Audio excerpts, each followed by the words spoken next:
Galio is less broken than Caitlyn right now because teams have been trying many more answers. Galio has been part of the meta longer, therefore teams have been figuring out counters to him. You have Talia, who has seen some play against Galio to mixed success, but then you have Cassiopeia, who has that early pressure, and then you have Lucian, who, while Crown hasn't played it so far, or at least much, he does offer that crazy potential when you have the time mechanics that CoreJJ has played that can just do so much work in the mid lane, having that pressure for you. And we have Karma available still for Samsung, a common flex pick that can be given to CoreJJ or Crown, but they will lock away that Kha'Zix, and Karma would be nice to see, as I enjoy the play that Crown does bring to the table with this pick.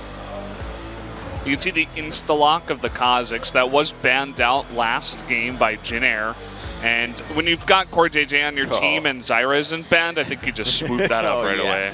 They have no hesitation in locking that away. He's been targeting so many of these bans. And he's cheering in the booth already. I'm going to give you a throwback to this. He specifically quoted, it's a little while ago, that his ability at Zyra had improved from playing with Kiwi Kid way back in the NA. Wow. Yeah. Okay. So Kiwi Kid is still carrying on the Zyra spirit inside CoreJJ.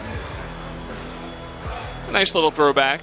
Yeah. We get back in the day, and Umti trying to give us a throw forward by trying to make Rek'Sai relevant. He went 0-2 on it last time. It was not impressive, less than inspiring, and I hope he's got something new for today. He made the debut of the champion, and now we're going to get to see that Blitzcrank come again, but that's a rough pick to go into the Zyra. Remember that plants can always block that, and when you have a Fiora, again, another target that can easily dispatch of your rocket grab, then Blitz play becomes that much more difficult. I almost feel like it's like a cheesy pick, you know? You don't really feel all too confident. So you can see like the cheeky grins that Teddy and Snowflower had after they pick it up too. They're like, well, I hope this works. I hope we can get some sick grabs and kind of just bounce our way to victory. Well, speaking of cheese, we have to respect the possibility that this is a mid lane Fiora. It has been played before, and it's a great answer into Galio. Galio really has no business dealing with Fiora. Not only are all his CC moves incredibly telegraphed, and Victor will be the ban away. Make sure that Crown doesn't get his hands on that pick that has seen some success into Blitz, into Galio. But I really want to see him play that Fiora mid. Absolutely not his style, incredibly unlikely, but you always have to have that thought in the back of your mind when you're going through a draft with flex picks. Yeah, you can see that Jin, they're not really respecting Fiora mid. They're saying, okay, let's ban out some other counters to Galio. The Victor can just sit there and kind of farm up. And the Orianna, another nice safe pick against that. He's going with the lip by you. Oh, could it be that he's actually thinking about it? The Fiora, I seriously doubt it. It would be a treat to see.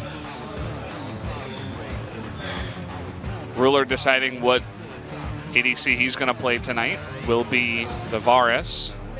Has been picked up very often by Ruler, oftentimes when Caitlyn is not available, of course. It's the pick you really expect. It's great synergy between him and Zyra. You can combo your Tendrils of Corruption, spread by the time that Stranglethorns comes through and CC everybody, do so much damage to everybody. It's such a great AoE feel that it lets you get away with the Kha'Zix and Fiora. It picks that lack crowd control, but pack an immense amount of damage. And now Jin will be responding with that Ashe, so heavy focus into the bottom lane. They can pull it off as Zyra and Varus are incredibly immobile, and now we're going to get to see what they're going to decide for this top lane pick. Maybe Jarvan or Renekton would just be the ones that make the most sense. Kled still available too. As well. AKALI, what? Are you serious? Okay, that's AKALI into Fiora. That's AKALI into Fiora. I've seen that matchup before. But does Samsung throw a curveball? Yeah, it is Fiora mid. Yes, I knew it. Guys, we got a treat. We got a treat tonight. Oh, this is so great. Wait a minute. Are they swapping again? No, yeah, it's definitely AKALI top. I don't think Kuzma's put any work in this. Yeah, you got to brush those shoulders up, baby. You're up against Fiora mid. What a crazy ban pick. This is nailed it. Unbelievable. The Fiora mid, okay, we got AKALI in this game. You guys thought the Aatrox yesterday in EU was crazy. Well, We got another crazy pick here. The Blitzcrank even is something that in the beginning of this split we were really excited to see. Now has become more common, but is also another very fun champion. Yeah, and now Fiora is also pretty difficult to gank when you're dealing, or Rex is going to have a hard time ganking Fiora. She's really telegraphed, and when her unburrow comes through, so if she can nail a riposte onto that, you can easily turn the gank around and solo out a Rek'Sai. So this is going to be a game that is all about mechanical outplay here, which is going to be so exciting. And no wave clear. You don't have wave clear. This is the game to make a threat about, guys. Just saying. This is going to be pretty intense. Yeah, so Ixu will be trying to get advantages against Kled. To be honest, I have no idea how this lane is going to go between Kled and AKALI. But AKALI has great sustain. She can be a bit of a lane bully as she doesn't have a lot of energy. And then Samsung's game plan is clearly get advantage bottom lane, swap out to the top side of 1-3-1, and then find a way to split push all 3 lanes at once. So you guys, if you're joining late, your eyes are not deceiving you. Those picks that you do see on the screen are true. And it looks like we're going to be jumping into game number 2 right now. So let's see how this Clown Fiesta will begin in game number 2.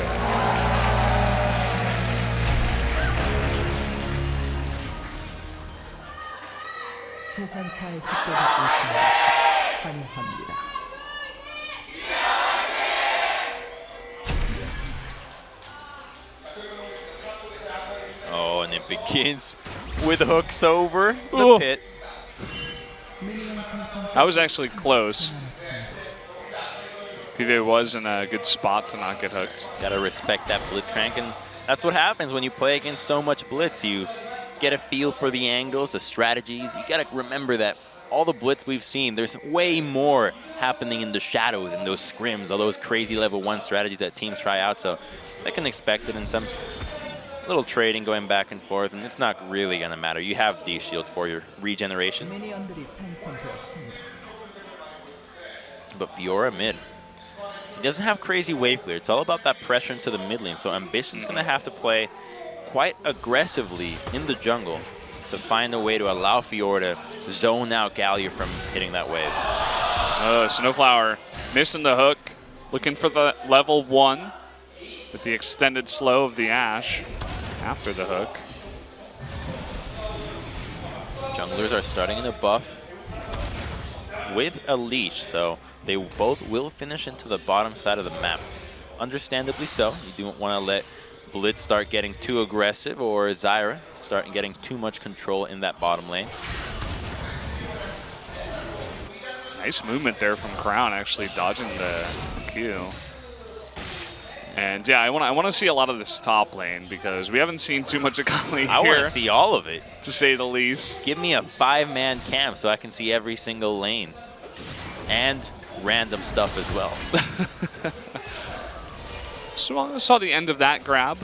CoreJJ very aggressive after that grab. Cooldown is down. There's exactly the cooldown on that. Look at the support player. Look at the route that Ambition's doing. He skipped that Raptor camp. I hope he actually ends up going for that Scuttle Crab and gets control into the bottom lane. I think he's positioning for Gromp, however, but doing the quickest route out there to make sure that you can start setting up for your lanes a little bit sooner. And he will not go for that, as CoreJJ did get to ward his own on his own. So now they feel a little bit safe, knowing that they're not going to get ganked by Rek'Sai.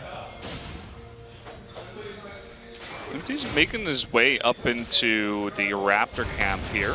Could try to come from behind. His Crown is getting very aggressive. You could see that pressure that he puts on, but here's Empty, forces the flash out of Crown, so they do trade flash for flash. Great flash right away from Crown, and that's the control you have into this mid lane, into this matchup. And I expect Jin to want to go for some swaps early on, as armor itemization will be helping against both Fiora and Kled. So maybe they start making moves, swapping some lanes around. They have double TP, so this could easily turn to some crazy shenanigans. And now Kuzan might be in trouble. No flash here. There is the taunt. Going to make him very hard to take down, and does not allow them to grab that kill. Doesn't get taunted back by that, or CC'd by that riposte. And now the riposte is down. Umti's maybe fancying an opportunity into the mid lane. He does have his own flash. It's a long cooldown. Waiting for the dash. Ooh. Just so calculated. This is why you call a play calculated, where he knows there's no need to be trading right there. He knows that if he were to walk up without riposte, not only is he going to expose himself, he has minion disadvantage, and he still has teleport. So as long as he keeps proccing some vitals, he'll be in a good spot in this lane. He's looking to back now and go ahead and teleport back into the lane, as you were saying. Down the bottom lane, things look pretty even. It's so rare for you to have a game with Blitzcrank and say that's the most boring lane. That's true. That is actually true. I think once we hit level 6, we'll definitely get some more action down there. What with, you know, Varus, Zyra, and actually the flash out of Ixu, and there's the easy first blood picked up. Looking to trade it back. Cuvée in a bit of trouble here, trying to get back onto the Skarl. There's the flash to secure the kill. They will trade it 1 for 1. Good outplay there from flashing in, not letting Skarl to come back into the mix. Had that happened, he likely would have gone down, but this is the beginnings of a lane that is going to be favoring Cuvée. He has so much pressure into this matchup, and they chose this lane. They saw the AKALI being locked in, and this is Jin not considering the possibility that Crown was going to be that Fiora pick. There's no other reason for you to let these champions go through, and I'm disappointed with the preparation that Jin has had. They need to apply more creativity into their drafts and not find themselves in these situations. Ambition wants to make it a party, wants to steal as many as possible. Knock up here onto Core JJ, but the root onto Teddy coming forward. That arrow from Ruler. Teddy is getting pretty low. He does have his heal. They're trying to make him proc it, but nice patience there from Teddy.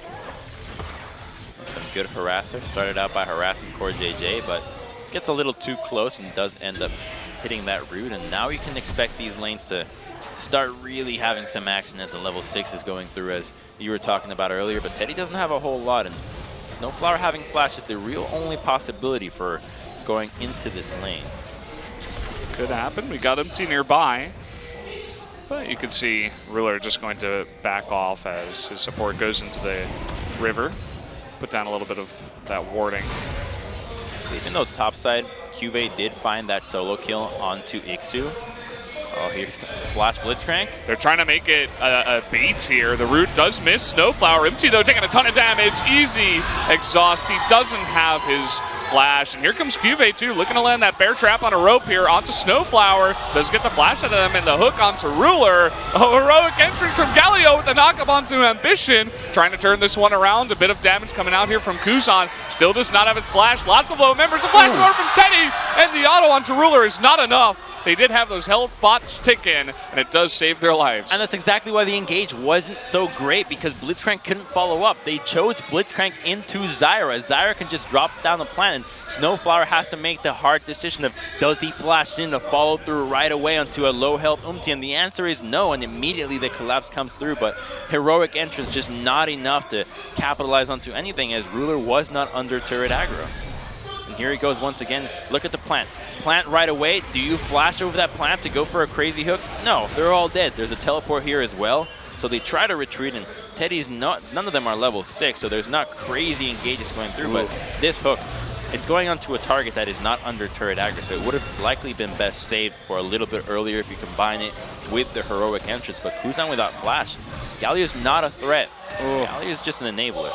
Oh, and we have a fight in live right now. That stun out of Fiora will not land. Trying to give this kill over to one of these guys. It will be onto Umti's Rex side. And this is exactly what Jin is looking for. They're finally swapping out the lanes. It's Fiora into the top side. I believe she went top to cover the response that was going into the fight into the bottom lane. And she's not going to have an easy time into Fiora. This is what Jin was expecting, the matchup they signed up for. So they need to be swapping out the lanes once again. So shenanigans around topside. Here comes Kled going to the top side, but it looks like with the blue buff, Kuzan will have not a difficult time against mid lane, as he can just easily wave clear and not be too bothered by it. And here it comes once again. Fiora getting a little aggressive here, but that's an AKALI into this matchup. Not the easiest. You can't really proc your vitals when she's on that stealth. Good patience there from Umti, waiting for the riposte. You were talking about how it's kind of telegraphed, but you can use that against the Fiora too. Exactly. So you have to be well practiced on this pick. And to go back onto why AKALI is effective into Fiora, when Grand Challenge gets issued, you can easily drop your Twilight Shroud and wait a lot of the time for that ultimate. You can't fully wait it out, but you stall out so much that it's impossible for you to get all your vitals proc if you play it correctly.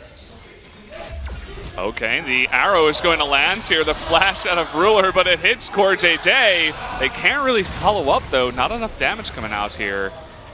They do back off. They do get double flashes, but Umti a little bit too far behind. And the reason why he's so far behind is because they haven't established vision control first, so the angle that he has to go through is a bit odd. He doesn't have flash, but they can go for another attempt. However, there is a teleport on Crown, and he is in that position to assist.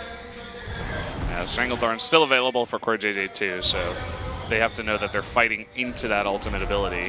Infernal Drake is the first one. As you guys can see, lots of vision being put down here by Samsung, it seems, comparatively. Oh man, and topside the AKALI lane.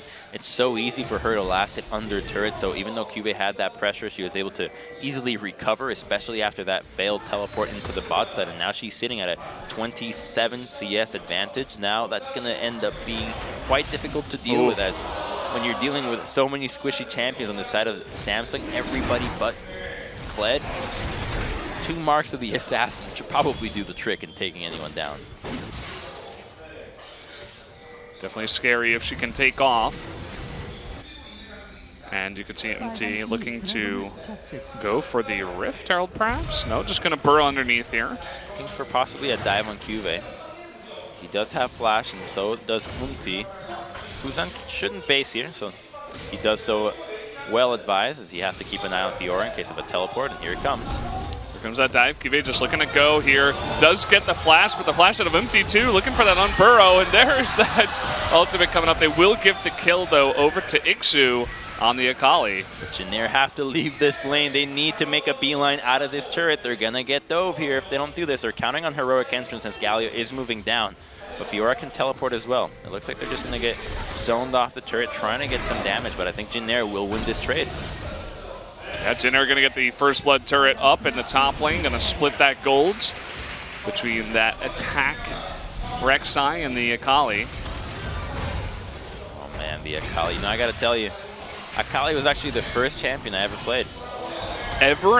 Well, when I was playing pro, AKALI was like the thing that I wanted to play because I really liked Kill Bill as a movie, and she had a Kill Bill skin. Well, there you go. A little bit of Crumbs trivia for you guys. Trying to trade back turrets here. Just going to pick up what they can on the back of this. But they do lose the Rift Herald, and now the Gunblade is complete. So just another look at the dive. So QA tries to flash out an ultimate, but a well-timed flash from Umti himself interrupted him. This is the distance that AKALI can close. She's got 3 of those charges. She could have done that another time and still followed up with a Shadow Dance dash onto QA. Easy solo of the Rift Herald for MT.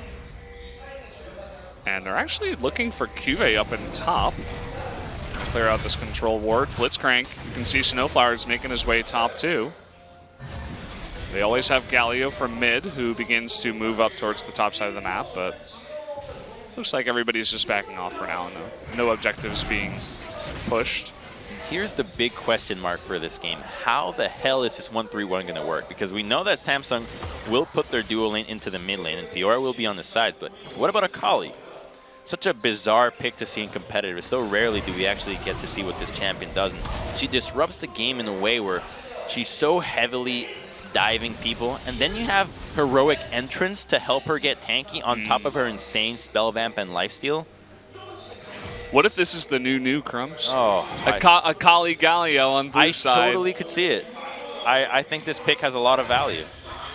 They're looking to make this work onto Ixu, but Cube is 2 levels down and he misses Bear Trap on a rope. Yeah, that's not going to work. But Ixu almost does base check the Zyra brush. He has to get babysat. He's got so much sustain that he pretty much wins any 1v1 duel. Really the mark of a true assassin, if you will. Okay, there's this dive. I mean, there's just no way that Cube can get away. He can't stay in the lane against this fed AKALI anymore. It's Gunblade, baby. There's no chance. He has to have 2 people. Kha'Zix basically needs to sit in that lane 24/7. And if Jin Air just continues to execute the 1-3-1 that Samsung want to do themselves, this is going to be exactly into their hands. And now all their lanes get advantages. They're pushing out, and AKALI is set to carry. I can't wait to see all the AKALIs in Oh, solo queue. Oh, the arrow misses Core JJ, but he gets pulled in after a small delay and does get picked off. So another kill. Nice rotation from Jinair. Good positioning from Snowflower. And now they have control into the mid lane again. This means that Ixu can either rotate to mid through the red buff, get a steal himself, and denying the buff will put Ambition further behind. And now they're threatening the dive. Oh. I mean, we're about to see AKALI come in here. Here we go, that damage, and the big taunt, and Umburo is going to pick up the Fiora. They're still diving Ambition. There's just no getting away from Rek'Sai AKALI. Oh my god, I love this play from Jinair. The composition makes so much sense. Everybody just reading each other, but they have no idea what AKALI can really bring to the table. Now they're setting themselves up for a tier 2, and if Samsung get greedy, they're going to get hooked and die again. This is so fun to watch, actually. This combo, just this entire composition brings so much action. I think they took notes from what KT was doing, where they were playing Kha'Zix with Galio and Chen, so kind of use submarine in champions that can get into the backline quite easily and get fights going. But AKALI just takes it to another level. Her ranges and speed, and as well as assassination power, regardless of being isolated, is insane. And she's a level up with Gunblade. You got no chance, QA. Just casually tapping that that cannon, get some lifesteal, and yeah, you're just not getting away. She's the best champion with Gunblade, period. Nobody benefits more from that item than her. I'm curious what the rest of the build path looks like. Fiendish Codex is next. That's probably just going to be a Banshee's Veil. It's a great item to just be a little bit safe. Even though there's not crazy magic resist or magic damage on the side of Samsung, it does help her out quite a bit. Can also be a Zhonya's. The Zhonya's would make more sense with the heavy physical lineup that Samsung have. I mean, you can see they already have 4 Ninja Tabi. Yeah, so it's either Zhonya's or Banshees here. Probably the Zhonya's, actually, not that Banshee's Veil, now that I think about it a little more. Makes it a little bit easier to deal with Stranglethorns. You know, before the knockup, you can just Zhonya's it. Oh, you kill Zyra before you even think about Stranglethorns. Well, I suppose if you get dived on by the 3 members. Here comes an attempt on maybe Juve. They can 2-man dive him under turret with heroic entrance. Okay, no control on mid, so they don't do it. So Jinair looking to take their first dragon of this game. Funny, it's the same way that the dragons went in game number 1. Infernal to Samsung, Mountain to Jinair.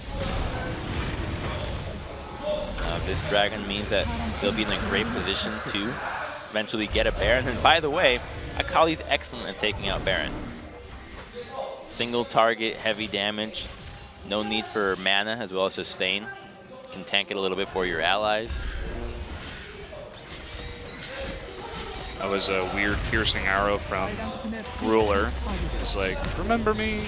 I was in this lane once. Oh, he's not going to want to be remembered after AKALI gets her hands on him. You ever played an AD carry against those crazy divers? Oh yeah, it's pretty gross. You just got to build Zhonya's yourself. I think that's the build. It actually is the ultimate defensive tool. Dodging out on so much damage. GA does not do a whole lot for you. And it is going to be that Zhonya's as he now picks up his Seeker's arm guard. And I believe he's strong enough to 1v2 Ruler and Core JJ right now. So what do you think about the Thorn Mail for Kuzan?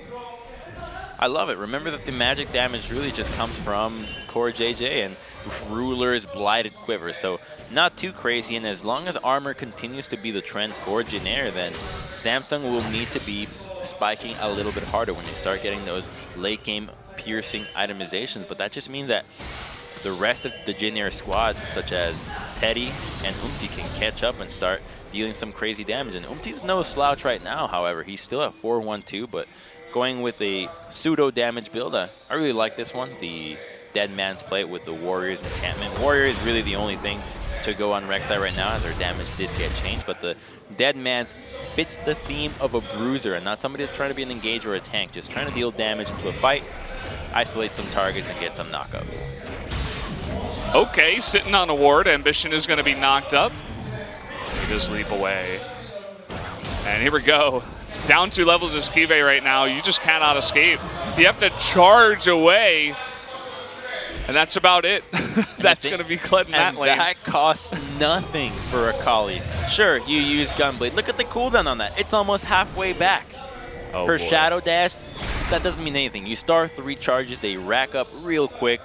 And now next all-in, he can do that again and again, and Cuvée has to always retreat. The return of AKALI? Question mark? And you know, even if Ambition is to gank this lane, there's a high chance that Ixu can actually turn on both. Pops Ambition immediately, then turns on to Cuvée. The spell vamp and lifesteal is huge. Well, Jinner taking this slow. The Baron hasn't even spawned yet, which is part of the issue. Just looking to push onto tier 2s wherever they can. You can see a 5-man rotation into bot lane.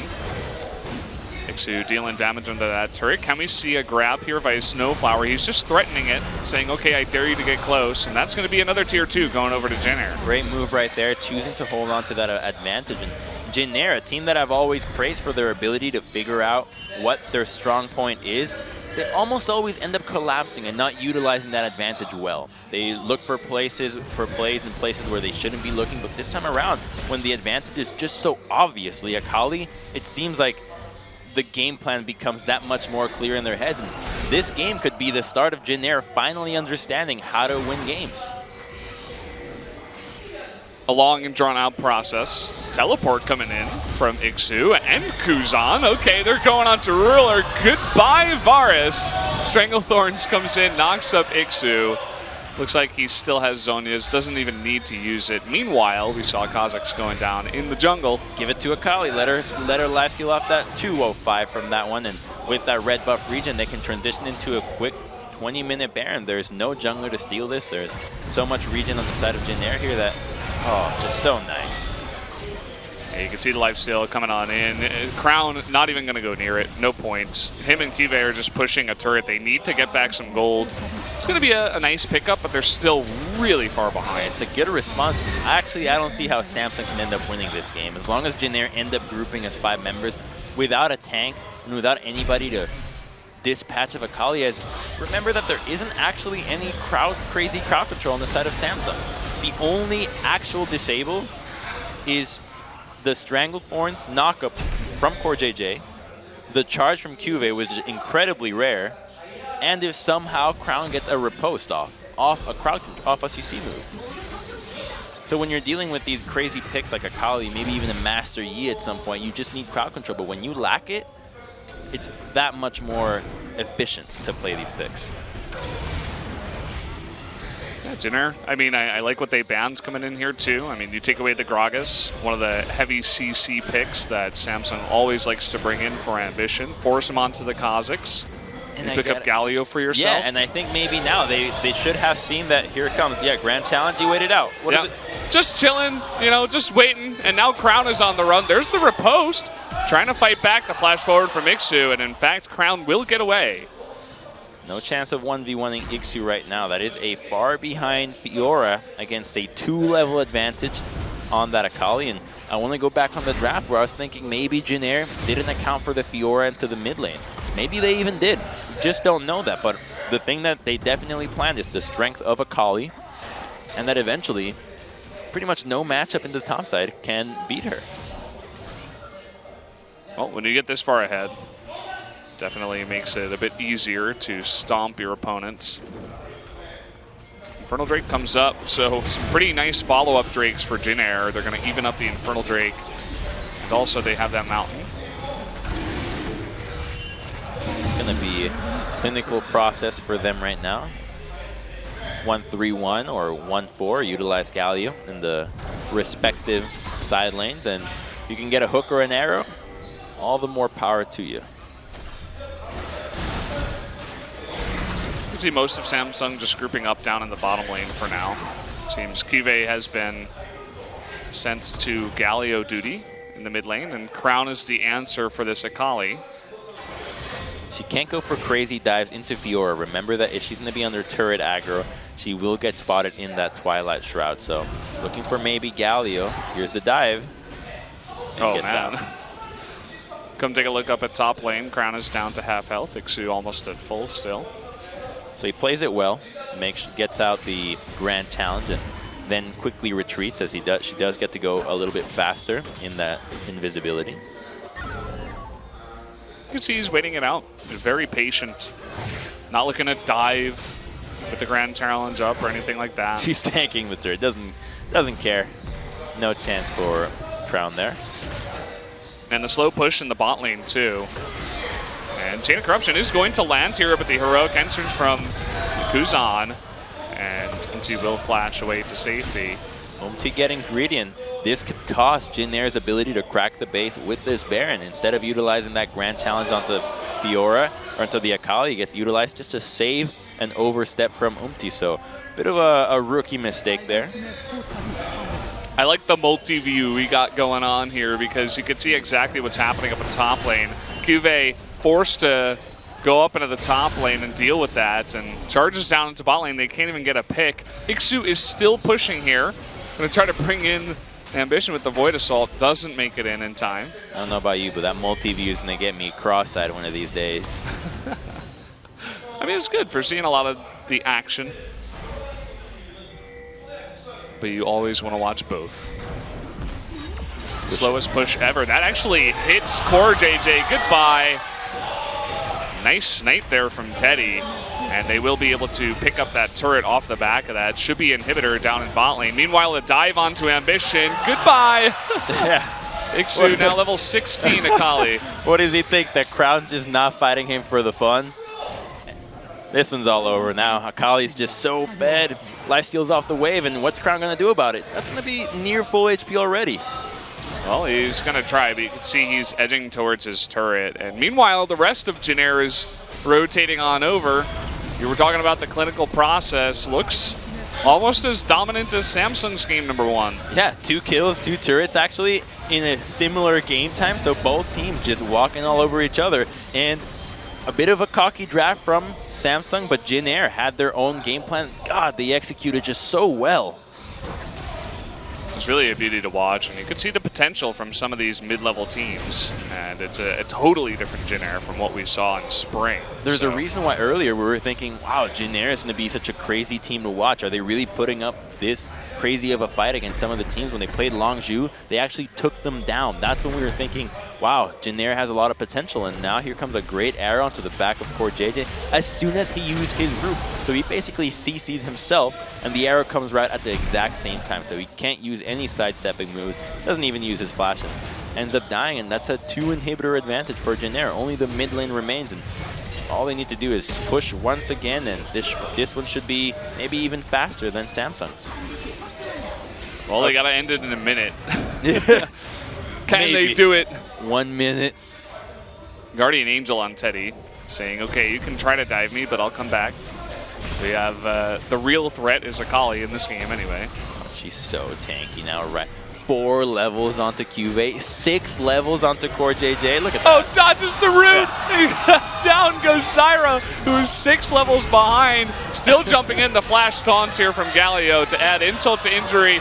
Double kill for Ixu. Can he make it a triple? Oh, this looks like the triple. Will they get the other? There's the Chain of Corruption. Going in is Ixu. And the hook. The hook. Will they give it over? There's the quad kill.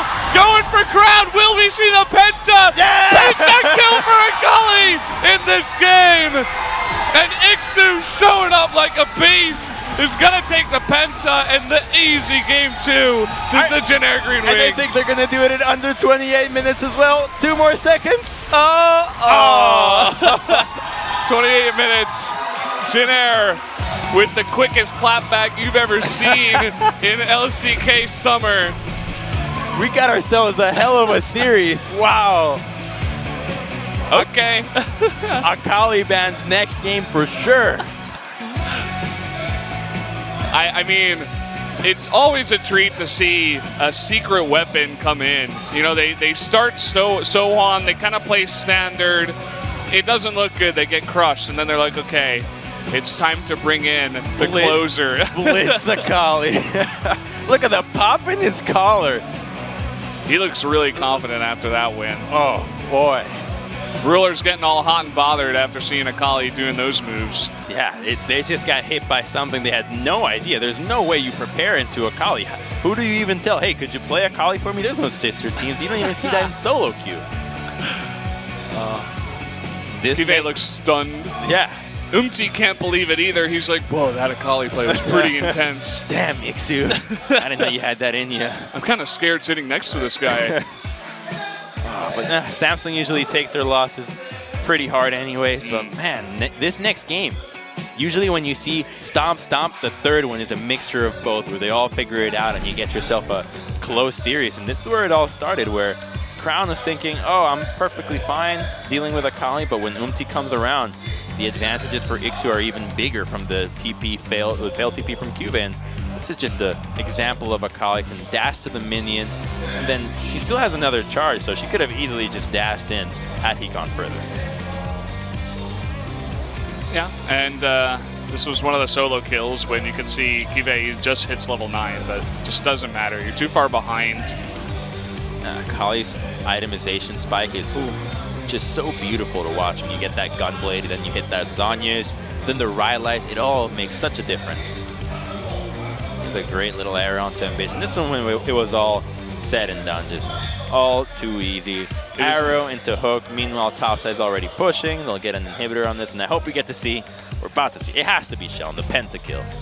Well, here's the beginning. Well, that's a triple right there, but third kill. It's the hook onto Varus that allows this to actually happen. The fact that he gets this beautiful flash hook, Snowflower, just being a true bro, enabling him, and everybody, all right, hold the damage, let him have it. Yeah, handing that one over, well deserved. And I wonder who the MVP of this game is going to be. This scoreline looks really a lot like Game 1. And that is probably the biggest discrepancy we've ever seen in damage. Oh man, this game was everything. Probably my favorite game of the season so far. The draft was so exciting to watch. Following up from that game 1, then into this, and now 26,000 on AKALI. At least in the